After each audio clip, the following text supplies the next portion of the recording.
Vamos a ir a la Biblia. Yo quiero invitarte esta noche a que abras tu Biblia en el libro de Jueces. Vamos a estudiar el capítulo 2.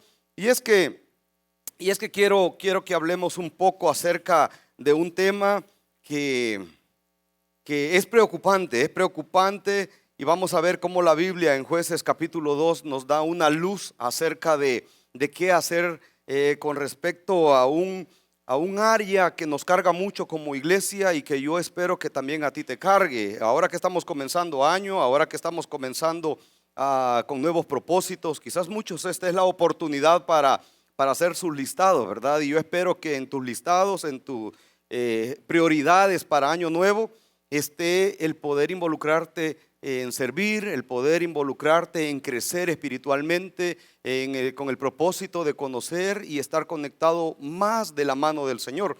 Y es que una de las áreas que como iglesia nos preocupa, nosotros le llamamos acá la otra mitad. Y la otra mitad involucra a aquellos que son desde bebés, desde 0 años hasta 18, 25 años por ahí. La otra mitad es toda aquel rango de personas que están siendo influenciados por nosotros.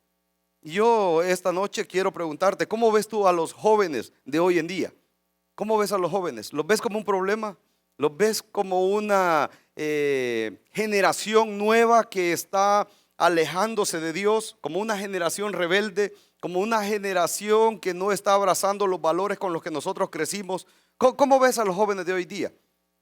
Piensa, ¿cómo los ves? Y quizás en algún momento vale la pena que recapacitemos con respecto a cómo veo yo de verdad a los jóvenes, cómo veo yo a los niños. Los veo como, ay, que molestan, ¿verdad? Quizás tú estás acá y dices, mira, César, gracias a Dios yo todavía no soy papá y quizás este mensaje no va a ser para mí. ¿Cómo no? Yo desde ya te digo, sí va a ser para ti, porque si quizás todavía no estás casado, quizás ya muy pronto lo vas a estar. Y quizás en este momento estás pensando, no, Cruz, yo no, ¿verdad? Yo no me voy a casar, no me voy a casar. Bueno, quizás si no tienes proyectos de casarte muy pronto, quizás en un futuro cercano o quizás ya dentro de la familia tienes sobrinos. Tienes niños por ahí, ¿verdad? Que llegan a tu casa y comienzan a tocar el televisor y no puedes dejar tu teléfono porque tío, préstame el teléfono, ¿verdad? Y comienzan y te lo dejan trabado, como decimos nosotros, y después no lo puedes ni volver a poner donde estabas. Y quizás tienes primos, quizás tienes primitos, ¿verdad? Que llegan y tío, préstame el videojuego, préstame tal cosa. Y entonces tú dices, ay, ¿verdad? Estos jóvenes de hoy en día, ¿cómo los ves? ¿Cómo ves a los jóvenes? ¿Cómo ves a los niños? ¿Cómo ves a los niños? Ay, estos niños, ¿verdad? Qué molestan los niños. Y quizás has visto en el súper algún niño que se porta rebelde y te dan ganas de agarrarlo a ti, ¿verdad? Y de decirle al papá, mire, si hace así, se corrige de esta manera, o no sé. Pero ¿cómo ves a los niños de hoy día? ¿Cómo ves a esta generación que está creciendo en medio de nosotros? Yo tengo acá un dato que es muy triste. Dice que jóvenes entre 15 y 19 años, hablando acá de El Salvador, es la mayor cifra de asesinados en nuestro país. Y esto no es algo que nos asombre ya a nosotros, ¿verdad? Porque decimos, ajá, jóvenes entre 15 y 19 años, estaba viendo unas estadísticas del año 2015 y dice que cerramos con cifras de 16 asesinatos diarios, entre los cuales la mayoría son este rango de jóvenes. Digo, qué triste, qué lamentable que nuestros jóvenes en medio de nuestro país, y este dato lo saqué de un periódico nacional, acá uno de los de mayor circulación, no puse el nombre para que no te vayas a prejuiciar de dónde saqué este dato, pero es una realidad. Esto no es exento de ninguno de los que aquí estamos. Nuestra generación se está perdiendo, nuestra generación se está desviando. Y la pregunta quizás es, ¿culpa de quién es esto? No sé si tú te has preguntado alguna vez, ¿culpa de quién es esto? ¿Culpa de los papás?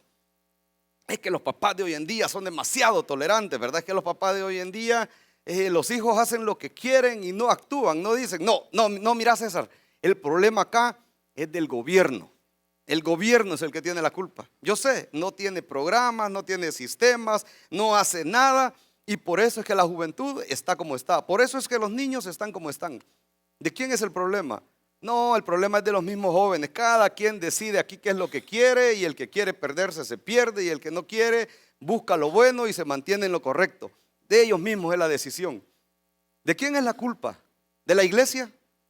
quizás muchos dicen, quizás este problema de los jóvenes de hoy en día es problema de la iglesia. La iglesia no está haciendo el trabajo como debería de hacerlo. No tenemos programas que vayan y que abarquen los lugares donde los jóvenes no han escuchado de Dios. Y quizás en algún momento tú puedes pensar en medio de toda esta gama de gente que tiene el problema o que tiene que ver con el problema. Y quizás diga, bueno, ¿quién tiene en medio de todo esto la culpa? ¿Quién es el culpable de que todo esto está sucediendo de esta manera? Fíjate, yo quiero que vayamos a la Biblia, ahí en Jueces capítulo 2, y veamos cómo las instrucciones de Dios en este libro, que es la introducción a un periodo difícil, es la introducción a un periodo duro por un periodo por el que va a pasar el pueblo de Israel. Y yo he titulado a este mensaje el turno de la tercera generación. Porque si tú ves, en este momento hay una tercera generación que ya está, que son nuestros niños. Como te decía, nosotros le llamamos acá en Vida Nueva la otra mitad. La otra mitad está en este momento creciendo. Son la generación que dentro de un par de años van a tener las riendas de esta iglesia, van a ser quienes van a gobernar este país, van a ser quienes son los líderes en los lugares más prominentes que hay en nuestra sociedad. La tercera generación. Vamos a Jueces 2 y leamos los versículos del 6 al 10. Jueces 2, versículos del 6 al 10. Dice así: porque ya Josué había despedido al pueblo, y los hijos de Israel se habían ido cada uno a su heredad para poseerla. Y el pueblo había servido a Jehová todo el tiempo de Josué y todo el tiempo de los ancianos que sobrevivieron a Josué, los cuales habían visto todas las grandes obras de Jehová que él había hecho por Israel. Pero murió Josué, hijo de Num, siervo de Jehová, siendo de 110 años. Y lo sepultaron en su heredad en Timnat Sera, en el monte de Efraín, al norte del monte de Gaás. Y toda aquella generación también fue reunida a sus padres. Y se levantó después de ellos otra generación que no conocía a Jehová, ni la obra que él había hecho por Israel. Mira qué tremendo este pasaje, lo que empieza a describir como un periodo en el cual, y aquí solo te pongo un poco en contexto en la historia. Josué estaba ya, bueno, lo dice el versículo 8, que ya murió, estaba ya en la tierra prometida. ¿Recuerdas? Había un pueblo que había salido, que había estado cautivo allá en Egipto durante un periodo largo de tiempo. Dios levanta un caudillo de en medio del pueblo. Dios ve la aflicción de su pueblo en medio de ese cautiverio. Levanta a un líder, llama a ese caudillo, rescata al pueblo, lo lleva a través del Mar Rojo, lo lleva hacia una tierra que le ha prometido y le da leyes, le da estatutos, le da órdenes de cómo debe de regirse, de cómo debe de vivir tomado de la mano de Dios. Y entonces comienzan a su peregrinación por el desierto hasta el momento de entrar a la tierra prometida. Y entonces dice que este pueblo, esta generación que había salido de este lugar, había sido una generación que había visto la obra de Dios, había visto lo poderoso de Dios. Mira cómo lo dice acá: porque ya Josué había despedido al pueblo. Cada quien estaba ya en su heredad, habían recibido la tierra prometida y cada uno se había ido a los territorios donde Dios les había asignado. Y entonces dice: y los hijos de Israel se habían ido cada uno a su heredad para poseerla. Entonces, versículo 7: y el pueblo había servido a Jehová todo el tiempo de Josué y todo el tiempo de los ancianos que sobrevivieron a Josué, los cuales habían visto todas las grandes obras que que él había hecho por Israel. Qué tremendo, porque esta primera generación son los que salieron de ese cautiverio. Son todos aquellos que vivieron un periodo de tiempo largo en medio de una nación que les dio refugio y que al final terminó siendo el lugar donde estaban siendo esclavizados. Era aquel lugar que aquí en Éxodo 12:40 dice: mira, y el tiempo que los hijos de Israel habitaron en Egipto fue 430 años. Y pasados los 430 años, en el mismo día, todas las huestes de Jehová salieron de la tierra de Egipto. Egipto es un cuadro del mundo. Egipto es un cuadro de aquello que aparentemente te es atractivo, te llegas a este cuadro de lo que es Egipto, del mundo, vivís en él, pero al final termina atrapándote, al final termina poseyéndote, al final termina metiéndote sus valores, al final termina esclavizándote de manera que te es difícil salir de ahí. Dice que los hijos de Israel habitaron ahí 430 años. ¿Te puedes imaginar un periodo largo? Nosotros no nos podemos imaginar acá 400 años atrás. ¿Qué año era? 1600 y algo, ¿verdad? ¿Qué pasó hace 1600 años? Hace 400 años, en los años 1600 acá en El Salvador. Quizás poco sabemos, quizás debemos de estudiar la historia para saber qué pasó hace 400 años acá. Pero muchos no conocemos lo que sucedió. El pueblo hebreo, estando en la esclavitud, muchos habían olvidado lo que había sido su nación. Muchos habían olvidado los principios que allá se les había transmitido por medio de las ordenanzas que Dios había dado. Pero qué tremendo, porque dice que de ese lugar Dios los estaba sacando. Dios los estaba llamando. Dios les estaba diciendo: es necesario que salgan de la esclavitud. Como decía, un cuadro de lo que Dios ha hecho contigo y Dios ha hecho conmigo. Y Dios quiere hacer con los que todavía no tienen una relación con Dios. Dios quiere rescatarte de la esclavitud del pecado. Dios quiere liberarte de aquellas situaciones que te atan y te están consumiendo para darte una vida nueva. Entonces dice que salieron en ese día. Esta primera generación que salió de la esclavitud pasó por el desierto y pudo ver lo grande, lo maravilloso, lo poderoso que era Dios. Estaban esclavizados de manera que era imposible poder salir. Si tú recuerdas cuando Dios llamó a Moisés, aún el mismo Moisés fue a tratar de negociar con Dios, ¿verdad? Y llegó y le dijo: a mí me estás llamando que yo vaya, que yo lleve a toda esta gente en ruta de la tierra prometida. Y el mismo Moisés estaba como que, ¿y qué le digo, verdad? ¿Qué excusa pongo? ¿Cómo? Y yo me puedo imaginar a Moisés pensando: ¿y qué le digo al Señor? Porque yo no soy capaz. Si es un gran gentío el que voy a llevar, ¿verdad? Y dijo: y son rebeldes y aquí han aprendido costumbres que están alejadas de Dios. Y quizás en algún momento dijo Moisés: ya sé, porque Dios le dijo: ve donde Faraón y dile que es necesario que suelte o que deje ir al pueblo, ¿verdad? Y Moisés: no, yo no puedo, Señor, yo no puedo, yo soy tartamudo, no puedo hablar con el faraón. No te preocupes, sos tartamudo, yo te voy a poner un portavoz, ¿verdad? Y le puso un portavoz. Y salió Moisés con otra: no, Señor, yo no puedo. ¿Cómo no? Tú puedes. Claro que puedes, ¿sabes? Porque Dios le iba a demostrar a esta generación quién era Él. Esto es un cuadro de lo que Dios ha hecho contigo y conmigo. Dios nos sacó de la esclavitud del pecado y ahora nosotros podemos dar testimonio de quién es nuestro Dios. Yo espero que así sea. Yo espero que así sea, que Dios te haya rescatado de tu vana manera de vivir y que ahora tú digas: sí, Dios es poderoso, Dios puede. Mira, en Éxodo 12:42, continuando con esa lectura, dice: es noche de guardar para Jehová, por haberlos sacado en ella de la tierra de Egipto. Esta noche deben guardarla para Jehová todos los hijos de Israel en sus generaciones. Es necesario que esta generación estuviera recordando de dónde Dios lo había sacado, de dónde Dios los había tomado. Era necesario que constantemente estuvieran refrescando esa idea de que estaban en esclavitud, que Dios los trajo por el desierto y que ahora Dios los estaba llevando en ruta a una tierra prometida, a una tierra que fluye leche y miel. Qué tremendo, porque tú y yo estamos y debemos recordar por nuestras generaciones lo que Dios ha hecho con nosotros.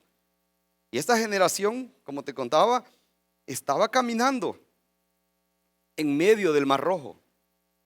Era una nación completa que estaba caminando. ¿Te puedes imaginar caminar en medio del mar? O sea, es algo sorprendente, milagroso, que el mar se abriera y que el pueblo pudiera pasar por ahí.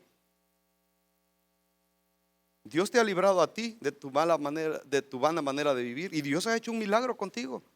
Porque muchas veces nosotros, algunos estábamos esclavizados al pecado, pero esta generación tenía la responsabilidad de recordar de dónde Dios lo había sacado, de dónde Dios le había llamado, de dónde Dios estaba llevándoles ahora. Mira cómo dice, versículo 7: y el pueblo había servido a Jehová todo el tiempo de Josué y todo el tiempo de los ancianos que sobrevivieron a Josué, los cuales habían visto todas las grandes obras de Jehová que él había hecho por Israel. Mira, acompáñame ahí al libro de Números. Números 32. Esta generación se mantuvo viendo los milagros de Dios, viendo las grandezas de Dios, pero no lo hicieron del todo bien. No lo hicieron del todo completo la tarea que tenían. Mira en Números 32, en los versículos del 11 al 13. Dice: ¿no verán los varones que subieron de Egipto de 20 años arriba la tierra que prometí con juramento a Abraham, a Isaac y a Jacob, por cuanto no fueron perfectos en pos de mí? Había un grupo, ¿verdad? Que siempre, si tú lees la historia, como lo narra el libro de Éxodo, que siempre estaban quejándose y lamentándose y cuestionando y diciendo: ¿y para qué nos sacó de allá? Bien estábamos allá y nos ha traído acá al desierto. Ahí estamos caminando por una zona que no es nada cómoda, y estamos aguantando hambre, y estamos aguantando sol, y y se estaban quejando todo el tiempo. Entonces dice: ¿no verán los varones que subieron de Egipto de 20 años arriba a la tierra que prometí con juramento a Abraham, a Isaac, a Jacob, por cuanto no fueron perfectos en pos de mí? Dice versículo 12: excepto Caleb, hijo de Jefone ceneseo, y Josué, hijo de Num, que fueron perfectos en pos de Jehová.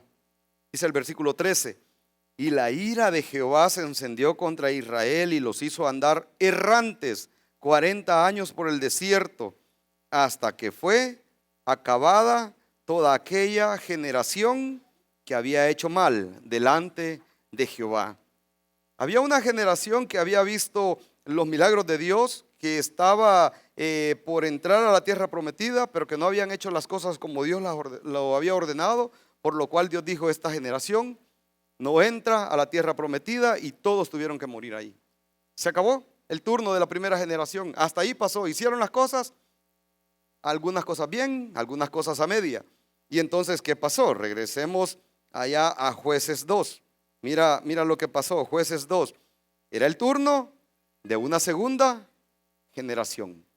Era el turno de una segunda generación. Mira cómo dice el versículo 7: y el pueblo había servido a Jehová todo el tiempo de Josué.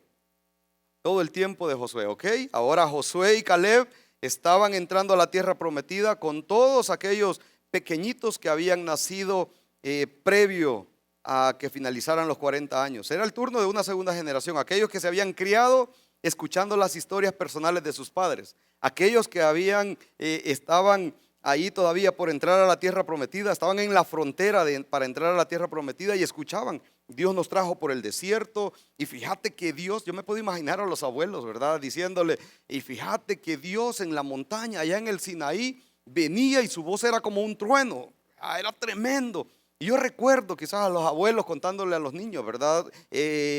Fíjate que teníamos un día hambre, no teníamos que comer, y Dios hizo llover maná. No sabíamos qué era, pero era una cosita pequeña que sabía rico, y la comíamos a diario porque Dios la proveía a diario. ¿Sabes? No podíamos guardar para el día siguiente porque se arruinaba. Dios proveía cada día, recogíamos y comíamos, como que era cornflakes, ¿verdad? Comíamos todos los días. Dios nos sustentó mientras estuvimos en el desierto. Y yo me puedo imaginar, imagínate a los abuelos contando las historias a los niños, ¿verdad? Wow, y ese es Dios. Sí, ese es Dios. Fíjate que un día teníamos mucha sed, y de una roca nos sacó agua. Wow, qué tremendo, ¿verdad? De una roca. Sí, de una roca, ¿verdad? Ya le dijo a Moisés que hablara a la roca, que golpeara la roca en otra ocasión, y salió agua de la roca, y todos tomamos de esa agua. y sobrevivimos en medio del desierto. Y los niños, wow, qué poderoso ese Dios. Qué tremendo ese Dios, abuelo. Qué tremendo ese Dios, papá. Qué tremendo. Esa era una segunda generación. Y mira cómo dice ahí el versículo 7. Dice, al final, los cuales habían visto todas las grandes obras de Jehová que él había hecho por Israel. Dice en Deuteronomio 1:35, no verá hombre alguno de estos, de esta mala generación, hablando de todos los que no entraron a la tierra prometida, la buena tierra que juré que había de dar a vuestros padres, excepto Caleb, hijo de Jefone. Él la verá y a él le daré la tierra que pisó y a sus hijos, porque ha seguido fielmente a Jehová. ¿Sabes dónde está la clave? En seguir fielmente a Jehová. En seguir fielmente a Jehová. Yo quiero preguntarte, ¿estás siguiendo tú fielmente a Dios? ¿Estás siguiendo fielmente a Dios? Dice Deuteronomio 31, bueno, en el 39, Josué hijo de Num, el cual te sirve, él entrará allá, hablándole Dios a Moisés, y a vuestros niños y vuestros hijos que no saben hoy lo bueno y lo malo, los niños pequeñitos, ¿verdad? Los pequeños, dice, ellos entrarán allá, una nueva generación, una segunda oportunidad, y a ellos le daré y ellos la heredarán. Dice Deuteronomio 31, cuando viniere todo Israel, ahora hablando a Josué, ya ahora como el hombre que estaba liderando el pueblo, ya dentro de la tierra prometida, cuando viniere todo Israel a presentarse delante de Jehová tu Dios en el lugar que escogiere, leerás esta ley delante de todo Israel, a oídos de ellos, y harás congregar al pueblo. Mira qué interesante acá, varones y mujeres y niños. ¿Con qué objetivo? Para que oigan y aprendan y teman a Jehová vuestro Dios y cuiden de cumplir todas las palabras de esta ley. Mira qué tremendo, porque había todo un pueblo que tenía que vivir conforme a lo que Dios estaba mandando y ordenando. Esta era la oportunidad de una nueva generación, de una segunda generación. Ahora es el turno de una tercera generación. Yo quiero que veamos dos resultados que dependen de lo que nosotros hagamos para esta tercera generación. Vamos a ver cómo estos resultados van a determinar qué va a pasar con lo que nosotros llamamos la otra mitad. Y mira, lo primero,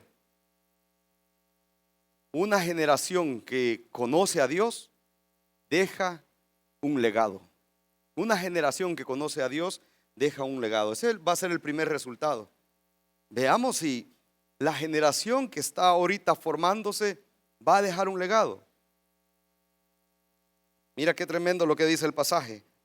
Dice el versículo 8 en Jueces 2. Pero murió Josué hijo de Num, siervo de Jehová, siendo de 110 años.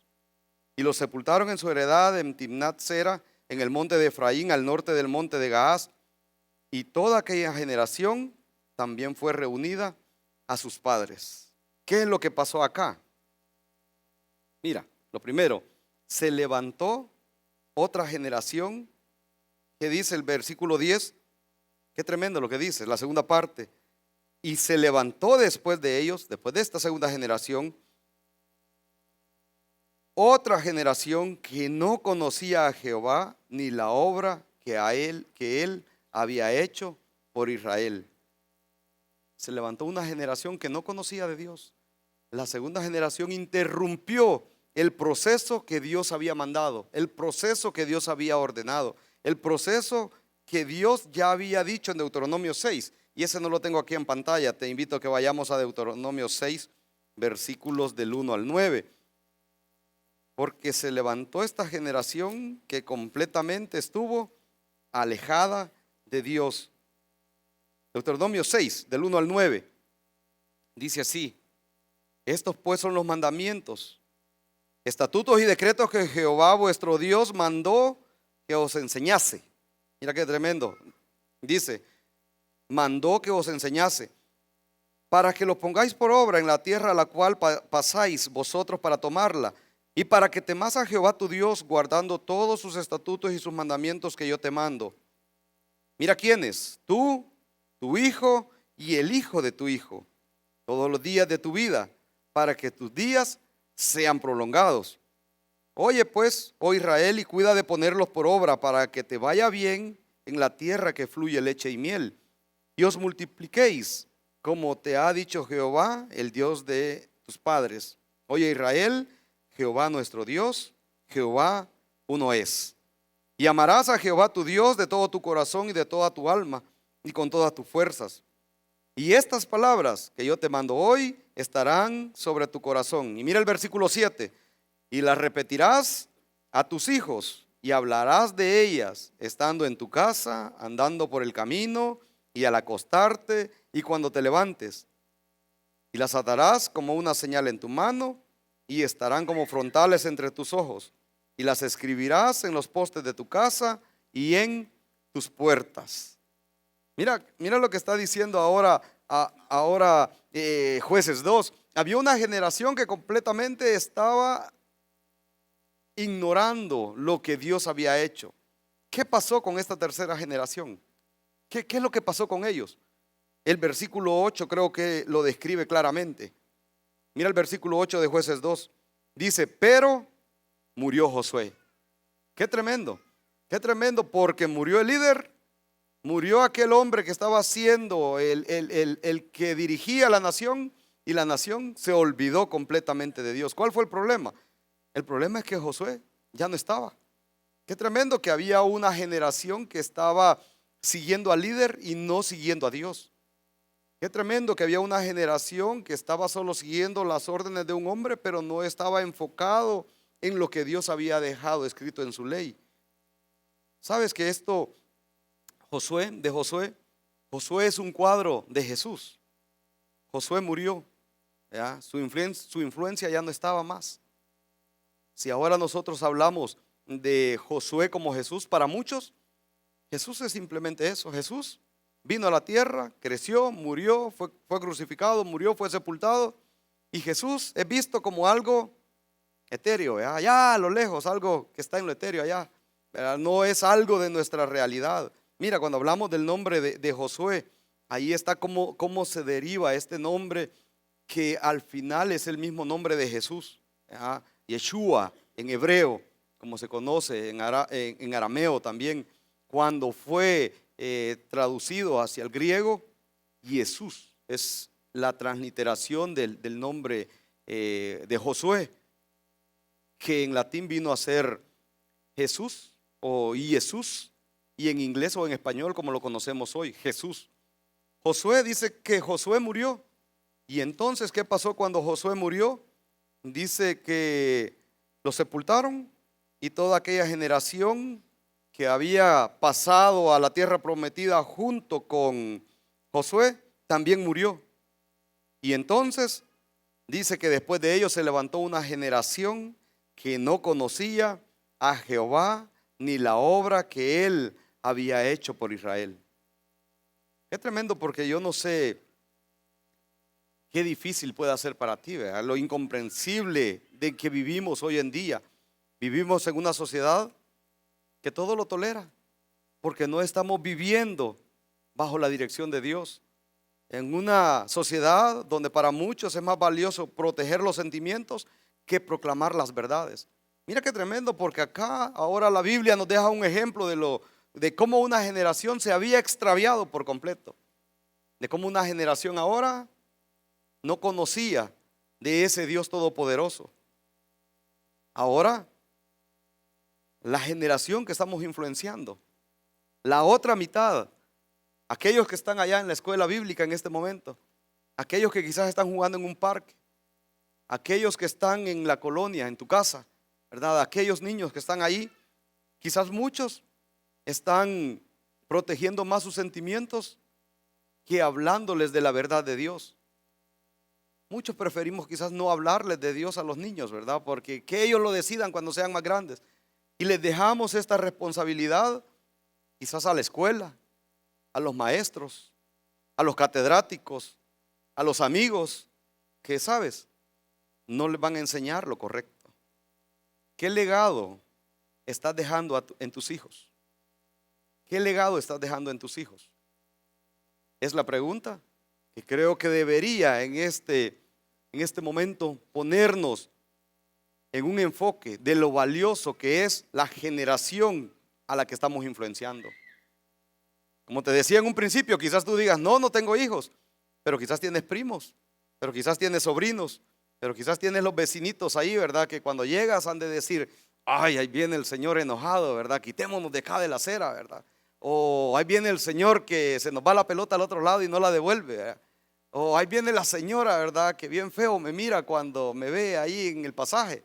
No sé, pero qué tremendo, porque mira, al hablar de roles y de legado que estamos por dejar, yo saqué esta copia del capítulo 2, artículo 9 de la Ley de Protección Integral a la Niñez y a la Adolescencia, conocida por sus siglas como LEPINA. Una ley que no muchos conocemos con claridad, pero que a veces habla de sí que esta ley, sí que lo otro, sí que mira lo que dice en este artículo 9. La familia es la base fundamental de la sociedad y tendrá la protección del Estado.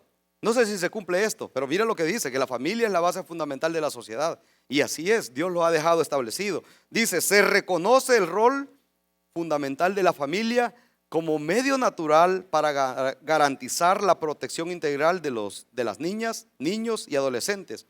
Y su papel primario y preponderante en la educación y formación de los mismos.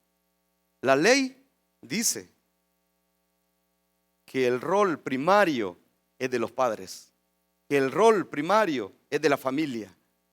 Qué tremendo, porque esta es una ley que rige nuestra sociedad, pero esta es la ley que debe de regir a los hijos de Dios.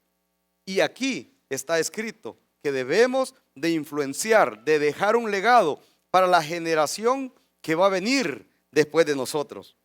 ¿Qué legado estás dejando en tus hijos? Piensa. Una segunda pregunta, ¿qué legado estás dejando en la niñez de estos días por si no tienes hijos? Hay muchos niños en la calle, ¿verdad? Y quizás tú ves jóvenes por la calle y dices, ay, este tiene cara de maleante, ¿verdad? Y te cambia rápido de acera. O quizás los ves por ahí reunidos y te da miedo y dices, ay, ¿por qué no viene la policía y hace algo? No sé qué es lo que dices, pero ¿qué legado estamos dejando? ¿De qué manera estamos influenciando nosotros a la otra mitad? Quizás como propósito de año nuevo pueda ser esto algo muy importante para ti de lo que Dios está diciendo. Quizás tú quieras influenciar a la otra mitad y tú como propósito de año nuevo estás pensando en reactivarte como discipulador.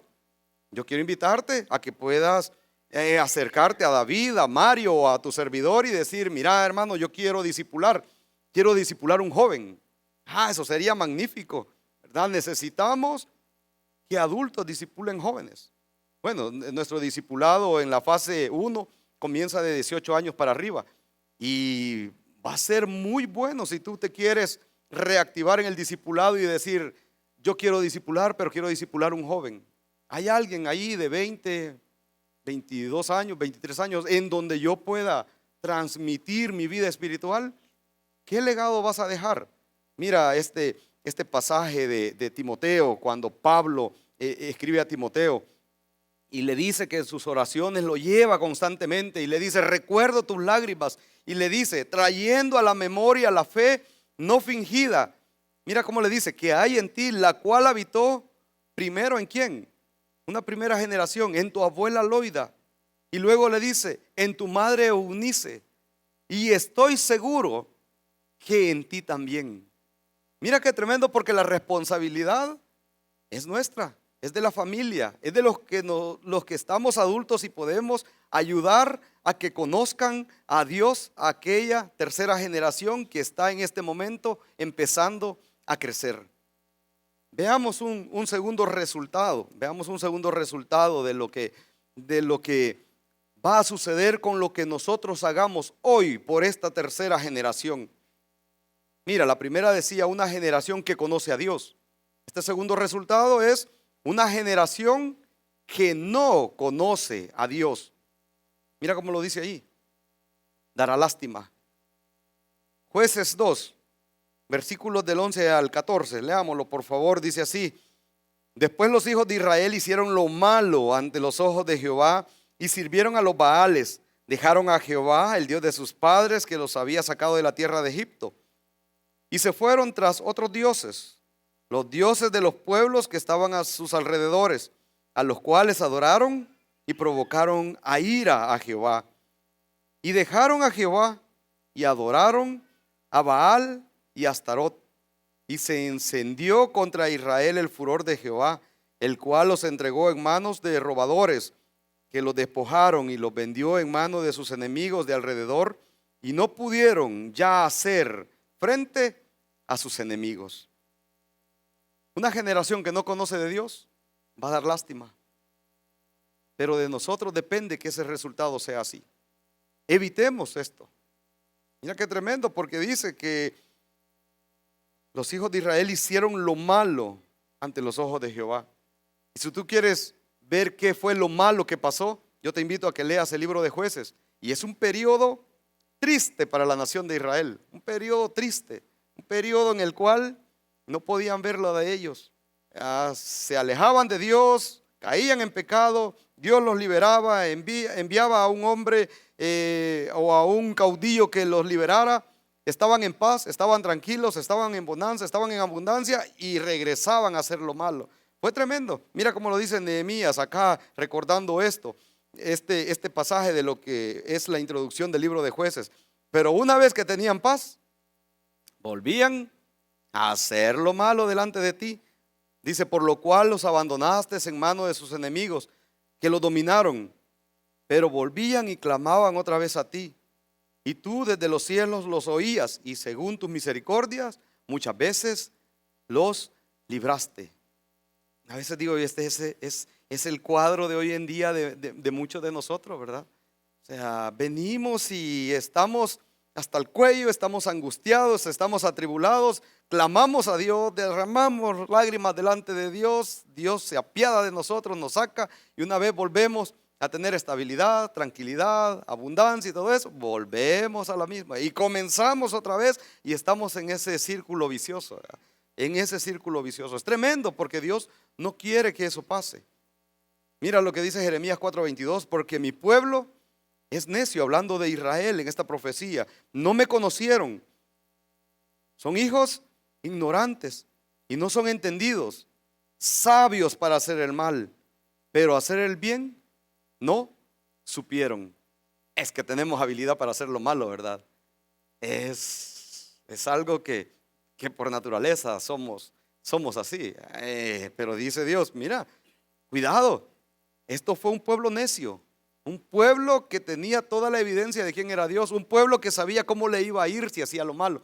Y nosotros no estamos exentos, tenemos toda la evidencia. Tienes la Biblia en tus manos y puedes leer qué pasa al que desobedece, puedes leer qué pasa a aquel que se aleja, puedes leer qué es lo que Dios, cómo Dios va a actuar. Mira, pero dice, sabios para hacer el mal, pero para hacer el bien no supieron. Una triste realidad.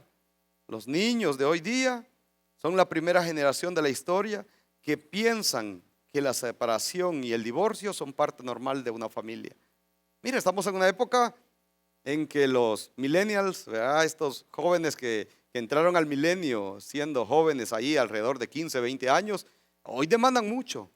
Hoy demandan mucho y los niños más pequeños ya vienen con un chip completamente acelerado, ¿verdad? O sea, hoy ves a los niños, si ya de 3 meses ya caminan, ¿verdad? Ya de 1 año ya dicen papá, mamá y todo, ¿verdad? Ya, o sea, vienen acelerados y dicen, mire, vivimos en una generación que está completamente alejada de los valores de Dios.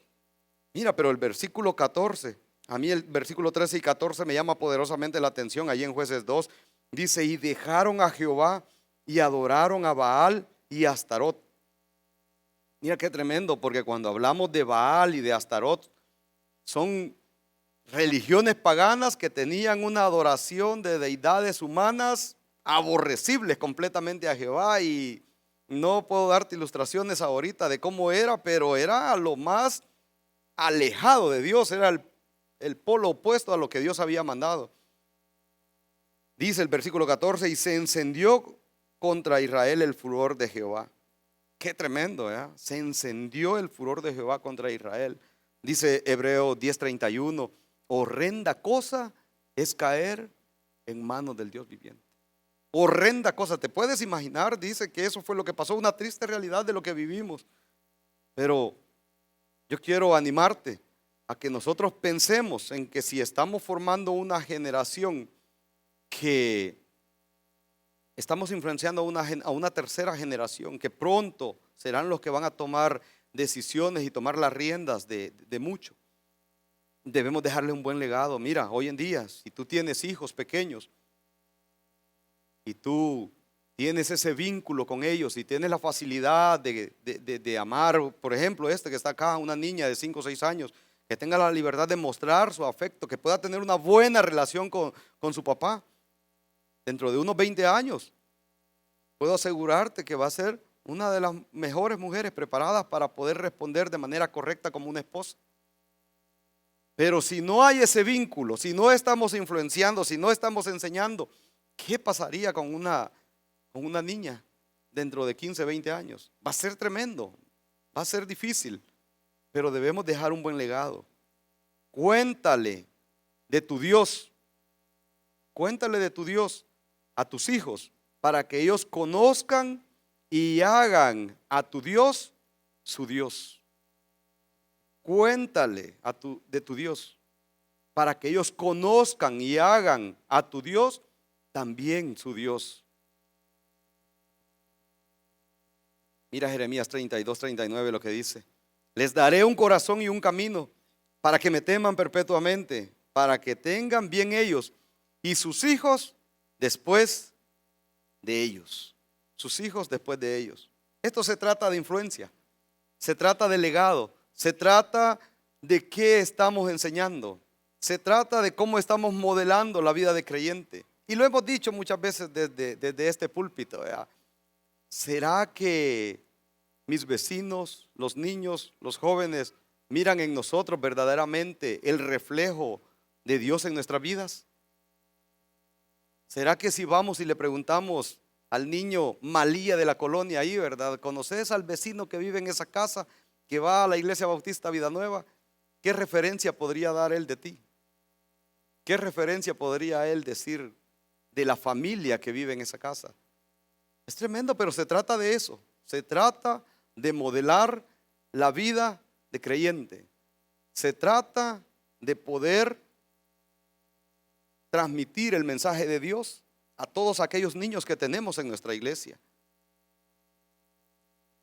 ¿Qué te preocupa de tus hijos?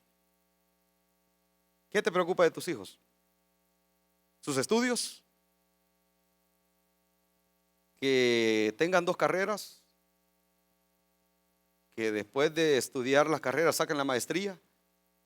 ¿Que después de sacar la carrera, la maestría, saquen otras para que puedan alcanzar un grado de PhD? ¿Qué te preocupa de tus hijos? ¿Que se esfuercen por estudiar para que puedan tener un buen salario? ¿Que puedan tener el trabajo ideal para poder comprarse una casa grandotototota? Y donde quizás solo van a tener, con la tendencia que vamos hoy, un hijo. ¿Qué te preocupa de tus hijos? Yo acá quiero ponerte un par de ejemplos con lo que me preocupa a mí de mis hijos. Yo tengo 3 hijos, ya ahora los 3 están arriba de 20 años, ¿verdad? Yo y mi esposa fuimos muy obedientes, aunque no conocíamos de Dios, fuimos muy obedientes cuando nos casamos jóvenes, ¿verdad? No conocíamos todavía el versículo de creced y multiplicaos, pero nosotros nos multiplicamos súper rápido, ¿verdad? Así que ahora nuestros hijos los 3 tienen arriba de 20 y yo te digo, esto es tremendo. Saber el mundo en que se encuentran. Y hay un montón de niños ahí en la cuna, en primarios, en párvulos, que cuando los ves quizás no te carguen, pero yo te quiero dejar con esa carga. Hay una tercera generación. ¿Qué te preocupa de tus hijos? Mira, a mí me preocupa que ellos crezcan sabiendo de la Biblia, pero que no conozcan al autor de la Biblia. Mis hijos desde los 7 años están en la escuela bíblica. Y ahora me preocupa tremendamente de decir, wow, ¿conoce de Dios mi hijo? ¿Verdaderamente mi hija conoce de Dios? ¿Será que ha recibido a Jesús como su Señor y como su Salvador? Y ahora me da temor y temblor porque yo digo, wow, ¿y qué hago ahora? ¿Qué hago ahora? ¿Sabes? Que crezca sabiendo de la Biblia porque conocen lo básico de la Biblia, pero no sé, ¿conocen al autor de la Biblia? ¿Qué te preocupa de tus hijos? Más que vengan a la iglesia, que sea parte del cuerpo de Cristo. Algunos vienen jalados, ¿verdad? Algunos. Y yo digo, bueno, mis hijos, sí, yo solo les digo el domingo a las 10:15, ¿verdad? Voy por ustedes, 1:15 y tienen que estar listos. Y yo no sé cómo le van a hacer, si bañados, peinados, todavía sin zapatos, pero llego 1:45, los recojo y venimos para la iglesia, ¿verdad? Y a veces vienen con una actitud de caminando ahí, se sientan ahí en este lado ahí. Yo digo, qué tremendo, porque más que vengan a la iglesia, me preocupa que sean parte del cuerpo de Cristo. ¿Qué te preocupa de tus hijos? Quizás que canten coritos, pero que canten coritos y que no deseen alabar a su Dios. Ya, que canten porque lo aprendieron culturalmente en medio de nosotros. ¿Y qué hay que hacer ahorita? Aplauda, hermano, aplaudan, ¿verdad? Vamos, cantemos. Y entonces aquí, ¿qué hay que hacer? Hay que aplaudir. Ok, ya aplaudamos, ¿verdad?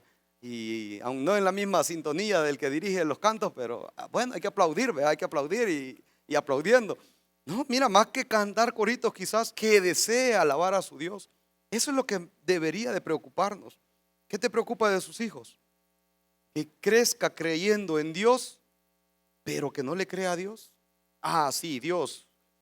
Dios es un Dios poderoso que creó el universo y se puede toda la Biblia, los libros de la Biblia en orden, y sí, lo sacó de Egipto, hizo esto, Dios con lo otro, hizo acá. Te pueden dar cualquier historia bíblica, pero quizás no le crean a Dios. Solo lo conocen de información. ¿Qué te preocupa de tus hijos? Más que lo llamen hermano, que no viva como un hermano. Qué tremendo que ya dentro de unos años quizás a mi hijo le van a decir el hermano César Francisco. El hermano César Francisco ahí. Pero quizás más que eso, lo que debe de preocuparnos es que viva como un verdadero cristiano, que viva verdaderamente como un hijo de Dios.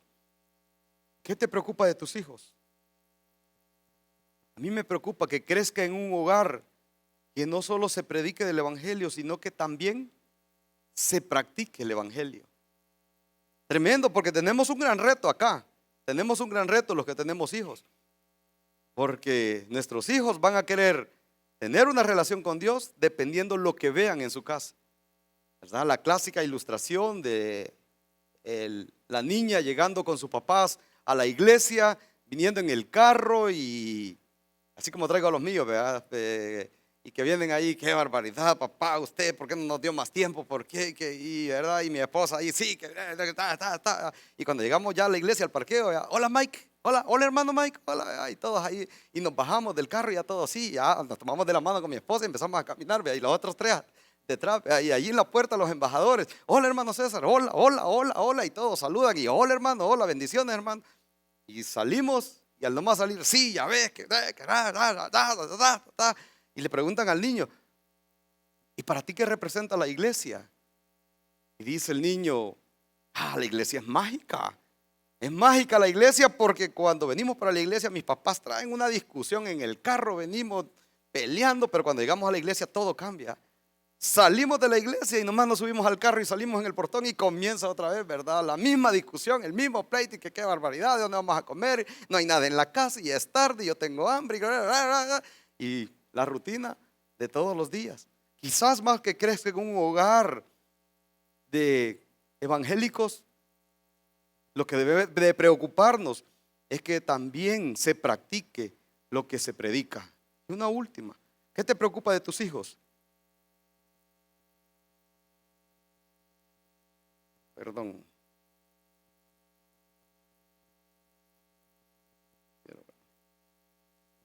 ¿Qué te preocupa de tus hijos? Mira, esto me preocupa tremendamente. Que vea en mí, más que un evangélico, un verdadero hijo de Dios. Y ese debe de ser el reto de cada uno de nosotros en esta noche. Que los niños puedan ver en nosotros un verdadero hijo de Dios. ¿Estamos dañando la tercera generación? ¿Estamos influenciando de buena manera a los que vienen tras de nosotros? Un legado espiritual que no se traspasa a las siguientes generaciones no tiene ningún valor eterno. Así de sencillo. Un legado espiritual que no se traspasa a las siguientes generaciones no tiene ningún valor eterno. Yo te pregunto, ¿qué vas a hacer por la tercera generación? ¿Están ahí? Le llamamos la otra mitad. Bonitos, tremendos, divertidos, muchos en nuestra iglesia. Hay desde los más pequeños hasta los más grandes.